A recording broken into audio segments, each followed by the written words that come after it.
दोस्तों नमस्कार, सत श्री अकाल और सलाम। महाराज उस हत्यारे बाघ ने यह तीसरा चरवाहा मारकर उठा लिया है। उस दल के अगुआ लीडर ने कहा, जो नेपाल नरेश त्रिभुवन विक्रम शाह से मिलने राजा के जंगली पड़ाव में आया था। राजा विक्रम शाह गर्मियों की छुट्टी मनाने के लिए चितवन डिस्ट्रिक्ट में आए हुए थे। चितवन वही जगह है जो जहां पर आज का प्रसिद्ध चितवन नेशनल पार्क स्थित है। उनके दल में 6 पालतू हथनियां थी, जिसमें एक नौजवान हथनी जो कि 20 वर्ष की थी, उसका नाम हरिहर प्यारी था। यह वही हरिहर प्यारी हथनी थी जो बाद में दुधवा नेशनल पार्क की सबसे दिलेर और डिसिप्लिन हथनी बनी थी। 1923 में इस हथनी का नेपाल नरेश के पालतू हाथीखाने में जन्म हुआ था। इसको टाइगर के शिकार के लिए बचपन से ही ट्रेंड किया गया था। चिड़ियाघर में टाइगर के बाड़े के पास एक शेरनी राजा के द्वारा मारी गई थी। 1930 की बात है यह, और उसके 2 बच्चों को जिंदा ही पकड़ लिया गया था। और वो जब बच्चे पकड़े गए थे उसमें वो केवल 1-1 महीने के वो छोटे बच्चे थे। उन बच्चों को नेपाल नरेश अपने साथ ले आए थे और बाद में उन बच्चों के साथ रहकर ही हरिहर प्यारी का पालन पोषण हुआ। और हरिहर प्यारी हथनी और वो जो बच्चे थे वो एक साथ बड़े हुए, और इस तरह वो जो शेर के बच्चे थे वो 1.5 साल तक हरिहर प्यारी के साथ रहकर बड़े हुए थे। और बाद में उन बच्चों को चिड़ियाघर में भेज दिया गया था।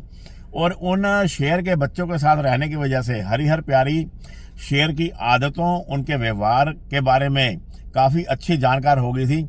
और इस प्रकार जंगलों में जाते रहने से धीरे धीरे वो मैन ईटर टाइगर और शेरों के शिकार की और दूसरे जंगल के अनुभवों के बारे में एक स्पेशलिस्ट हथनी बन गई थी।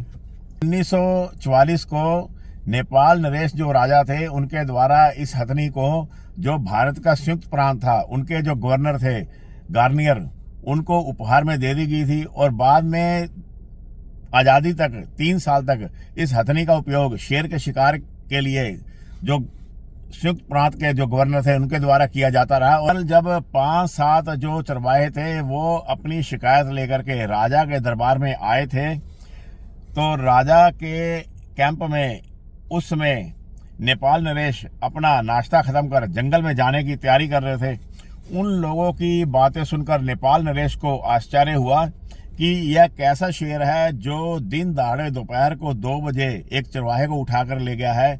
अमूमन जो शेर होते हैं वो सुबह या शाम को एक्टिव होते हैं और शाम को ही वो शिकार करते हैं, और यह शेर तो दोपहर के 2 बजे ही एक चरवाहे को उठा करके ले गया था 3-4 चरवाहों के बीच में से। और जब इन चरवाहों के द्वारा शोर मचाया गया तो उस शेर ने घुराकर इन चरवाहों को भगा दिया था। इस मैन ईटर की मुसीबत से लोगों की जान छुड़ाना जरूरी था। नेपाल नरेश तो शिकार खेलने के लिए ही वहां आए थे। नॉर्मल जंगली शेर ना सही, मैन ईटर टाइगर ही सही, जंगल में शिकार के लिए जाने से पहले अपने शिकारी भीम बहादुर को उन्होंने आदेश दिया कि इन चरवाहों के साथ जाकर के उस शेर के शिकार को ढूंढा जाए जिस चरवाहे को वो मारकर ले गया है, और उसके आसपास ही मचान बांधा जाए और बाद में उस शेर का शिकार राजा के द्वारा किया जाएगा। यह आदेश देकर के जो राजा थे वो अपने शिकार के लिए जंगल में निकल गए। शिकारी भीम बहादुर हरिहर प्यारी हथनी के ऊपर बैठ करके उस चरवाहे की खोज के लिए निकल पड़े थे। ब्लड ट्रेल और घसीट के निशानों का पीछा करके वो जंगल में 300 मीटर अंदर तक चले गए, और जंगल में अंदर जाकर घसीटन का निशान मिलना बंद हो गया था। और आधे घंटे तक ढूंढने के बाद एक पेड़ पर बैठे कौवे नजर उन्हें आए, और उन कौवों की हिम्मत नहीं हो रही थी नीचे उतरने की, और मतलब साफ था कि शिकार यहाँ जहाँ पर पड़ा हुआ है वहाँ कहीं ही आसपास शेर हो सकता है। और जो भीम बहादुर शिकारी थे वो अपने साथ एक चारपाई लेकर आए थे ताकि मचान को जल्दी से जल्दी बांधा जा सके।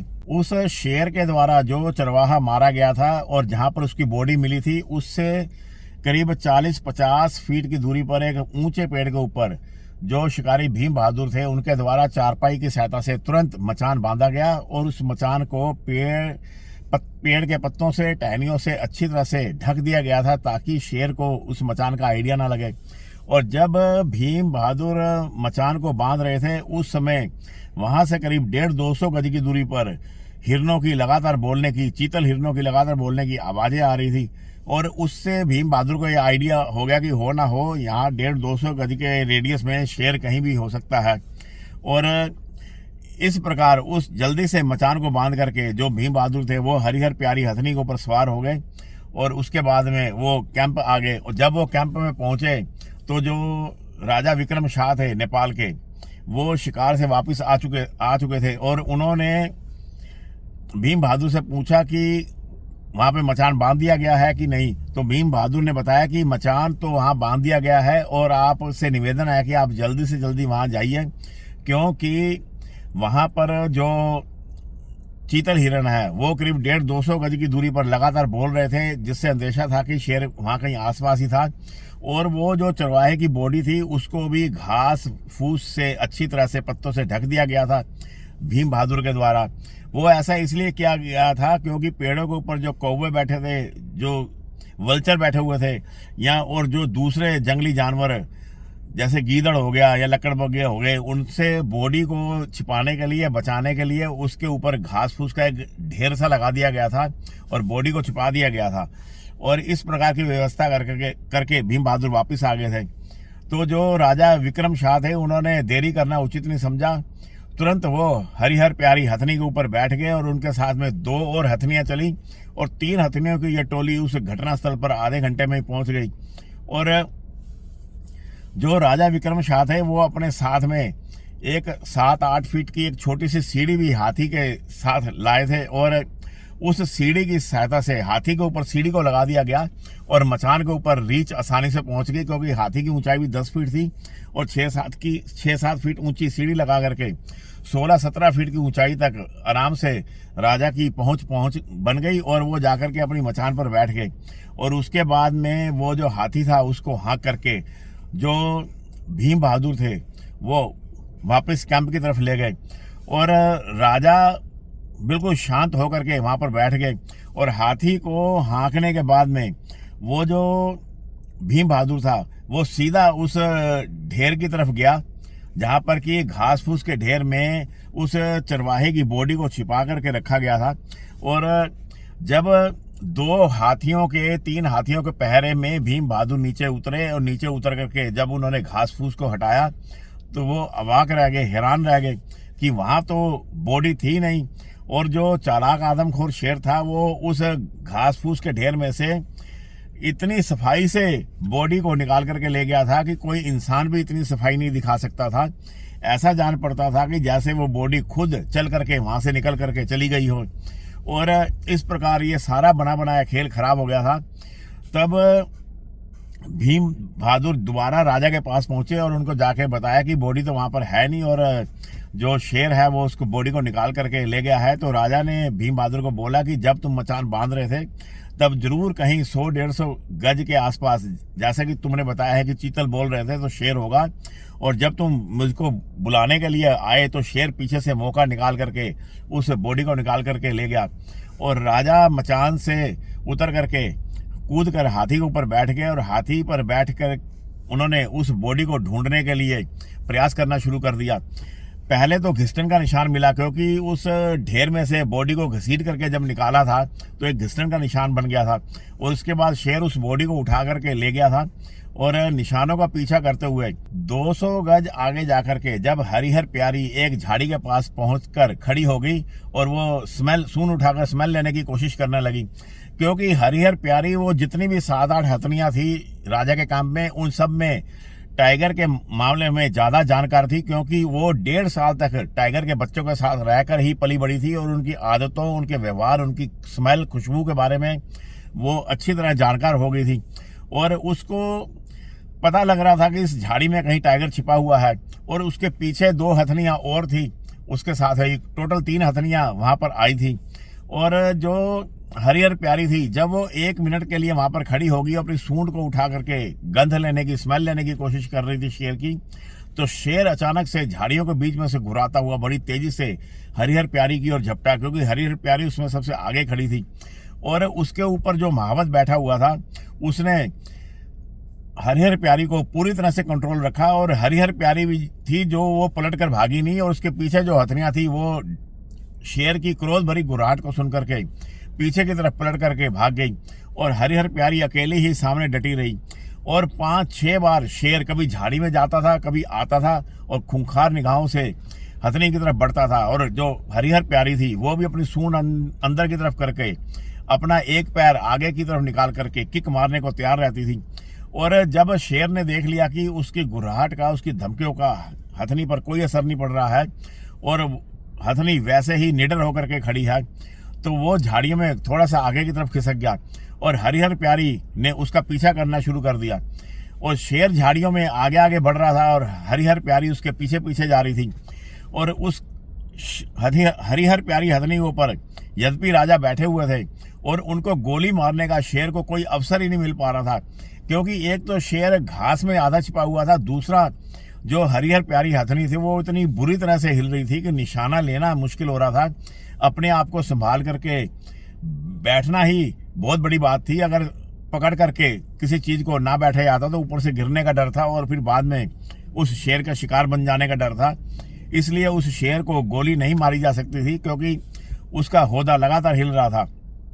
और उसके बाद जब शेर झाड़ियों में आगे आगे बढ़ने लगा तो हरिहर प्यारी भी उसके पीछे पीछे जाने लगी, तब भी कोई मौका नहीं मिला क्योंकि शेर साफ दिख ही नहीं रहा था। केवल हरिहर प्यारी को आइडिया हो रहा था कि आगे आगे शेर जा रहा है और हरिहर प्यारी और शेर के बीच में एक सम्मानजनक दूरी रखकर वो हथनी लगातार उसका पीछा कर रही थी और करीब 200-300 गज दूर तक उसने शेर का पीछा करके उसको खदेड़ दिया।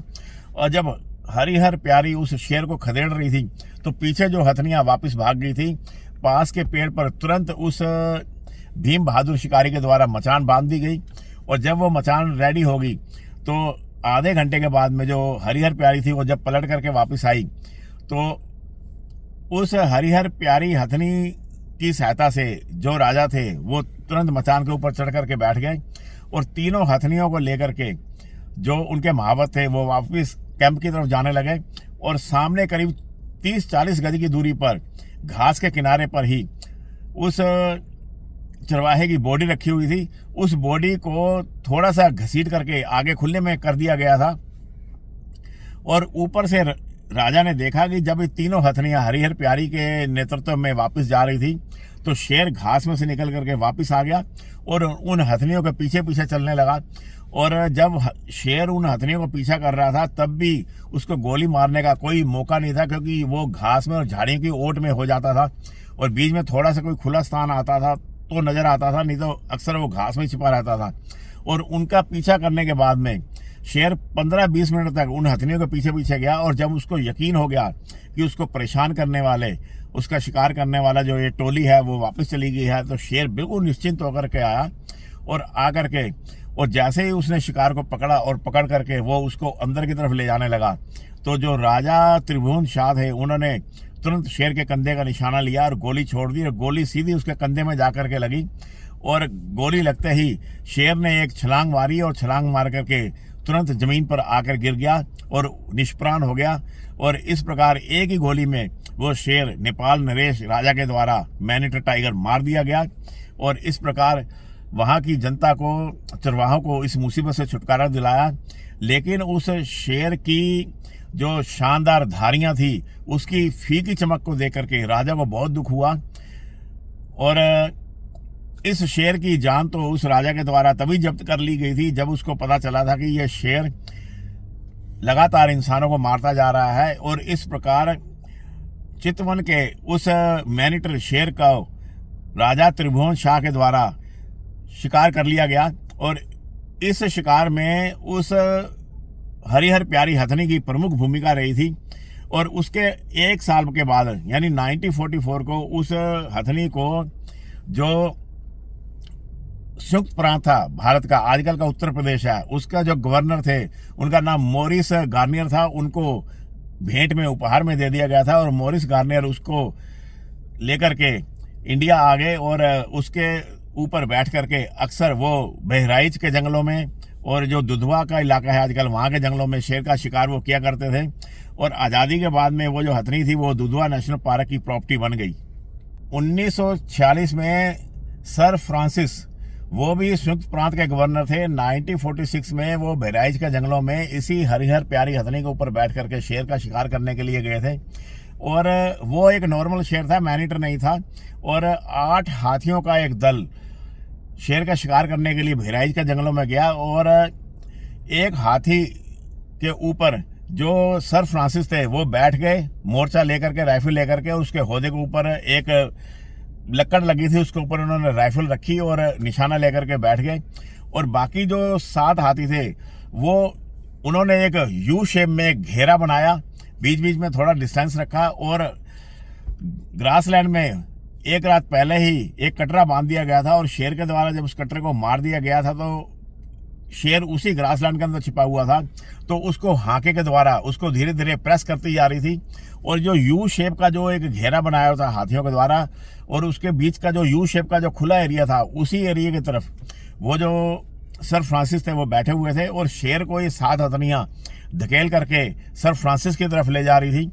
और सारा ही काम बड़े सही ढंग से चल रहा था। अचानक जो हरिहर प्यारी थी वो इन 7 हथनियों का जो एक लैंड में चल रही थी उसमें से दलेरी के साथ थोड़ा आगे बढ़ के वो शेर की दिशा की तरफ बढ़ी। और शेर की दिशा की तरफ वो बढ़ती चली गई और शेर से केवल 15-20 फीट की दूरी पर जाकर के वो खड़ी हो गई। और शेर जो था वो पलट करके हरिहर प्यारी के ऊपर पलटा। और कितनी ही देर तक वो शेर और हरिहर प्यारी एक दूसरे के सामने रहे।